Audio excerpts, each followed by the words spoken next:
141 নম্বর হাদিস। عن جابر رضي الله تعالى عنه قال قال رسول الله صلى الله عليه وسلم اما بعد একাদশ সালাতের পরে তিনি হাম ঘোষণা করলেন আর তিনি বললেন ফাইন্না খায়রাল হাদিসি কিতাবুল্লাহ, সর্বোত্তম হাদিস সর্বোত্তম কিতাব হচ্ছে আল্লাহ সুবহানাহু ওয়া তাআলার কিতাব অর্থাৎ কুরআন মাজিদ। ওয়া খায়রুল হাদি হাদু মুহাম্মদ, এবং সর্বোত্তম হেদায়েত হচ্ছে মুহাম্মদের হেদায়েত। ওয়া শাররুল উমুরি মুহদাসাতুহা, দিনের মধ্যে নতুন কিছু, দিনের মধ্যে সবচেয়ে নিকৃষ্টতম কাজ হচ্ছে নতুন কিছু উৎপাদন করা। ওয়া কুল্লু বিদআতিন দালালা, আর প্রত্যেক নতুন কিছুই হচ্ছে পথভ্রষ্টতা। অফরি নাসার এক বর্ণনা আছে যে ওয়া কুল্লু দালালাতিন ফিন্নার, আর প্রত্যেক পথভ্রষ্টতার পরিণতি হচ্ছে জাহান্নাম। নাসা 1578 নম্বর হাদিসে উল্লেখ করা হয়েছে।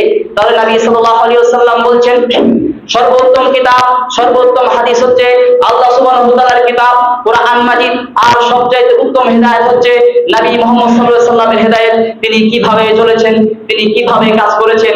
এরপরে নবী সাল্লাল্লাহু আলাইহি ওয়াসাল্লাম বলছেন দিনের মধ্যে নতুন কিছু টেনে আনাই হলো পথভ্রষ্টতা, আর প্রত্যেক পথভ্রষ্টতার পরিণতি হচ্ছে জাহান্নাম। তাই আমাদেরকে নবী সাল্লাল্লাহু আলাইহি ওয়াসাল্লামকে অনুসরণ করতে হবে, দিন সম্পর্কে বাড়াবাড়ি নয়।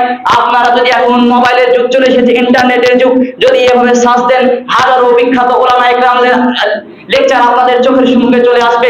আপনি সহিহ দিনটা গ্রহণ করুন, ইনশাআল্লাহ দুনিয়াতেও মুক্তি পাবেন, আখিরাতেও মুক্তি পাবেন।